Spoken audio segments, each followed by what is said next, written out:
Hey everyone, welcome to all on my channel Cadet Cadder. This is Neha and आज आपके लिए इस video में लाई हूँ अपनी बुक लिस्ट जो कि मैंने खुद भी फॉलो करी है जब भी मैंने सीटीज के एग्ज़ाम्स का प्रिपरेशन करा है and so that you people don't get disguised. So मैं अपनी ये बुक लिस्ट आपके साथ शेयर कर रही हूँ and I think that it will be helpful for you. So firstly let's see. हमारे सिटीज एग्जामिनेशन के लिए जीएस और इंग्लिश और मैथ्स के पेपर होते हैं. So for GS let's see कि हमारी बुक लिस्ट क्या थी. सो देखो, पहले तो आप जब भी सीटीज की प्रिपरेशन करोगे so most of the people will tell you go for the path finder, but I would not recommend you because मैंने इसको पढ़ के देखा है एंड जो पेपर का पैटर्न रहा है सो मुझे तो ये यूज़फुल उतनी नहीं लगी है और ऑल्दो लेंदी भी है. और उतने टॉपिक्स की आपको डिटेल्ड नॉलेज भी नहीं मिल पाएगी. So I would not recommend this. ठीक है, लेट्स कम दिस. ये भी मुझे सीडीएस की पाथ फाइंडर मुझे अच्छी उतनी नहीं लगी. So I would not recommend this at all. अच्छा, बहुत लोग होता है कि ऐसा सीडीएस की प्रिपरेशन कर रहे हैं ना, तो फिर वो पूरी मॉडर्न हिस्ट्री ये जीसी लियोंग एंड दिस बहुत सारी स्टैंडर्ड बुक्स ले लेते हैं. बट ऐसा नहीं है, आपको बहुत ही लिमिटेड अपना वो सोर्स रखना है और उसको मल्टीपल रिवीजन करते रहना है, क्योंकि बहुत सारे ऐसे क्वेश्चंस हैं ना जो सिर्फ डायरेक्ट आपके एनसीईआरटी से ही फ्रेम होते हैं और उनमें भी कुछ लिमिटेड टॉपिक्स ही होते हैं.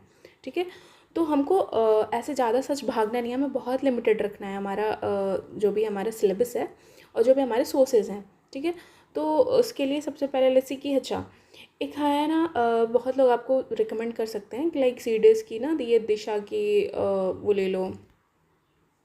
ये बुक आपको बहुत लोग प्रेफर करेंगे. ये ना लाइक ये जो मैथ्स के लिए है ये आप प्रेफर कर सकते हो.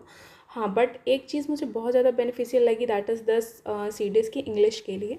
इसमें ना आपके 20 ईयर्स के PYQs हैं और अभी तक मेरा जो रिसर्च किया है मैंने 15 ईयर्स के पेपर्स को, उसको लेके मुझे ये अभी तक पता चला है कि आपका इंग्लिश का पेपर है ना वो बहुत ज़्यादा प्रिडिक्टेबल है, बहुत ही ज़्यादा है.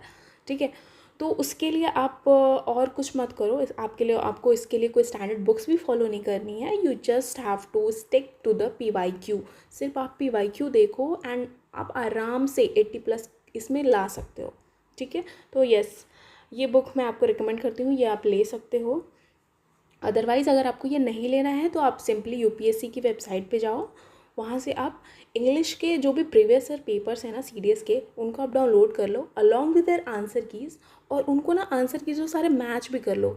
आफ्टर दैट आप उसके सारे टॉपिक्स देख लो. ठीक है, कि किससे कितने क्वेश्चंस आ रहे हैं, कहाँ से फ्रेम हो रहे हैं, लाइक प्रीपोजिशन से क्या हो रहा है, लाइक वर्ब से कैसे क्वेश्चंस आ रहे हैं, वो सारे आप पढ़ लो. ठीक है, इवन वोकैबलरी तो बहुत ज़्यादा प्रेडिक्टेबल है, क्योंकि एक वोकैबलरी जो होता है ना उसका सिनोनिम ही आसपास करके पूछते हैं. सो बेसिकली इंग्लिश के लिए सिर्फ PYQ बहुत ही मोर देन सफिशिएंट है आपके लिए. ठीक है, let's come to the GS part. ठीक है,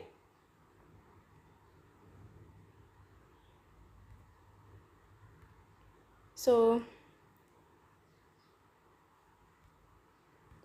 नेक्स्ट काम तो देखो, हमारे जीएस के लिए ना हम पहले अपना साइंस पार्ट लेते हैं. ठीक है, तो साइंस पार्ट के लिए आपका सबसे मोस्ट इम्पॉर्टेंट जो वेटेज रखता है वो है साइंस. ठीक है, तो साइंस के लिए देखो तो वैसे आप पढ़ सकते हो इसे भी. ठीक है, एक कलर में चेंज कर लेती हूँ कुछ अच्छा सा.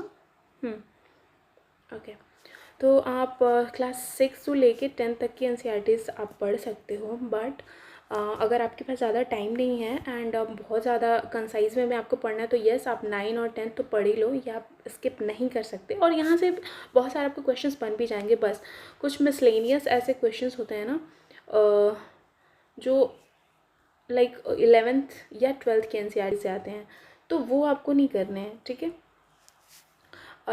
वो लाइक देखो क्या होता है ना कि जैसे 11th 12th सब लोग तो पढ़ के नहीं जाते हैं. ठीक है, तो हो सकता है कि वो आपको नहीं आ रहा, तो ऐसा नहीं है कि वो सबको आ ही रहा है, वो सबको भी नहीं आएगा.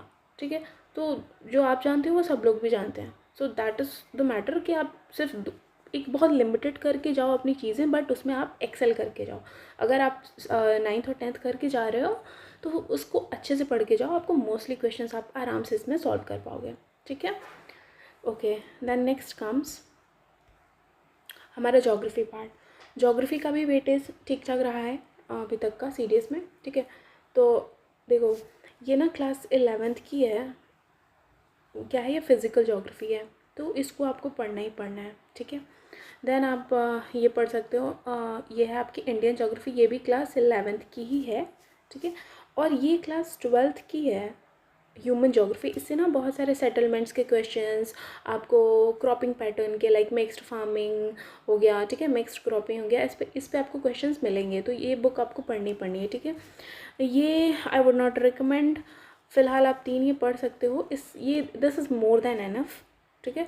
इससे बहुत सारे क्वेश्चंस आपको इंडियन ज्योग्राफी से, और स्पेशली इससे ना जैसे नॉर्मल लैप्स रेट हो गया, कोई अपन स्कीम्स हो गई, दैन योर कम्स अर्थ का interior, rock, then landforms, ठीक है। तो बहुत सारे मेजॉरिटी ऑफ द क्वेश्चंस आपको ज्योग्राफी, फिजिकल ज्योग्राफी से मिल जाएंगे।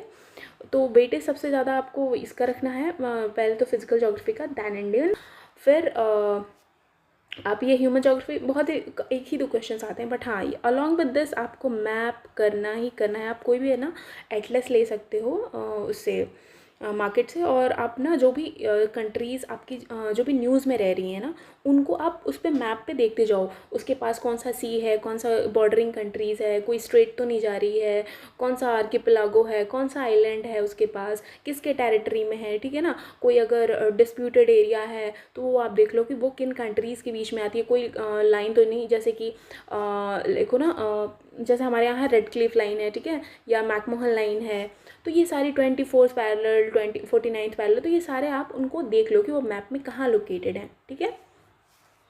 चलो ये हो गया। नेक्स्ट देख लेते हैं हमारा, यस, पॉलिटी का वैसे तो अभी के अगर रिसेंट हम 2-3 पेपर्स देखें तो पॉलिटी का वेटेज बहुत ही ज़्यादा रिड्यूस हो रखा है, बट ऐसा नहीं है कि हम इसको स्किप कर सकते हैं, ऑब्वियसली आपको पढ़ना है, क्योंकि ऐसा नहीं है कि अगर यूपीएससी में लाइक सीडीएस में नहीं पूछ रहा है तो और आपको अदर किसी एग्जाम्स में हेल्प नहीं करेगा, या ऐसा नहीं है कि अब ये आगे कभी पूछा ही नहीं जाएगा। So let's be prepared for it, ठीक है। तो यस, लक्ष्मीकांत जो है ये मोर देन एनफ है पॉलिटी, इसके अलावा आपको कुछ भी नहीं करना है, ठीक है। This is more than enough.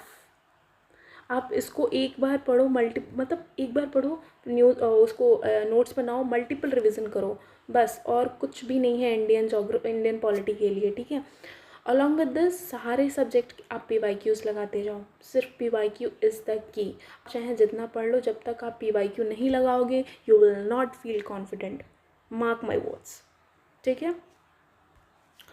Next come your, हाँ, हिस्ट्री में ना देखो अभी बहुत जो रीसेंट पैटर्न्स आ रहे हैं ना, तो yes, history is a very vast subject, और अगर आप चाह रहे हो ना कि इसमें आपको 100% आपको कर ही लेने हैं question, so it will be not possible for you, ठीक है, अनलेस अननेसेसरी आप ना एफर्ट्स डालोगे इसमें कि ये भी बुक पढ़ लिया, बिपिन चंद्रा भी पढ़ लिया, लाइक अभी बहुत सारे ना एग्ज़ाम्स में एक आध क्वेश्चन लाइक बिपिन चंद्रा से आ रहे हैं, फिर कोई भूपिंदर सिंह की बुक है उसमें से आ रहे हैं, ठीक है। एक मान लो एक स्पेक्ट्रम से आ गया, फिर एक आर्ट एंड कल्चर से बहुत आ रहे हैं, तो अब ऐसा नहीं है हम सारे बुक्स पढ़ते जाएंगे, नो, आप सोर्सेज लिमिटेड रखो, उसको मल्टीपल रिवीजन करो। हाँ, अगर इससे लाइक देखो हमने ना सिर्फ थीम्स पढ़नी है, ठीक है, थीम्स में ये आप इंडियन हिस्ट्री का पार्ट 1, पार्ट 2 और पार्ट 3 तीनों पढ़ने हैं आपको। अब जैसे इसमें अब इसमें इतने फैक्ट्स हैं ना, हर लाइन में आपको इतने फैक्ट है, वो सारे याद करने हैं, पतली सी बुक है, बट मेक श्योर कि ये आप बुक इतनी रट जाओ अच्छे से कि इससे कोई भी क्वेश्चन फ्रेम हो वो गलत ना हो, बाकी कहीं अदर बुक से आए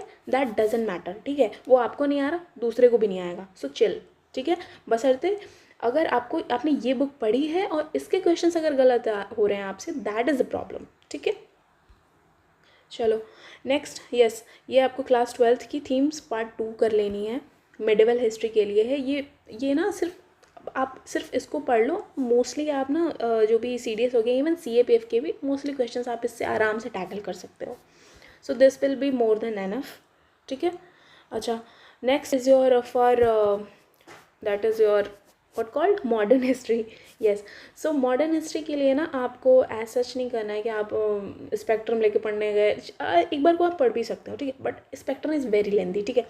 आप सिर्फ इसको पढ़ो ना, सिर्फ इसको पढ़ो और PYQs लगाओ, आपको ना एकदम ऐसा होता है ना कि बहुत कम मेहनत में आपको अगर ज़्यादा प्रोडक्ट चाहिए, ज़्यादा फल चाहिए, so you can go for it, it will be very helpful. So history के लिए हमको सिर्फ पार्ट 1, पार्ट 2 और पार्ट 3 करने हैं, वो भी क्लास 12th की.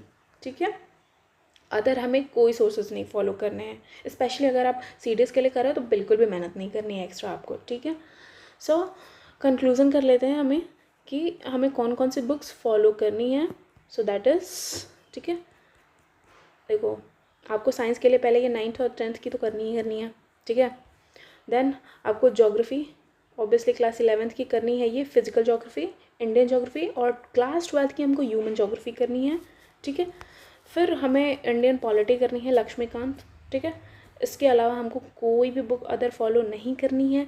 देन हमारा आता है हिस्ट्री. तो हिस्ट्री के लिए हमको थीम्स पार्ट 1, पार्ट 2, पार्ट 3 करनी है. उसके बाद आता है हमारा इकोनॉमिक्स पार्ट. सो इकोनॉमिक में ना आजकल तो इकोनॉमी के बहुत थोड़ा वेटेज बढ़ रहा है, बट मोस्टली क्या होता है ना कि जैसे 3 से 4 क्वेश्चन तो वो आपके करंट अफेयर से ही आ जा रहे हैं. ठीक है, एक सेकेंड, ये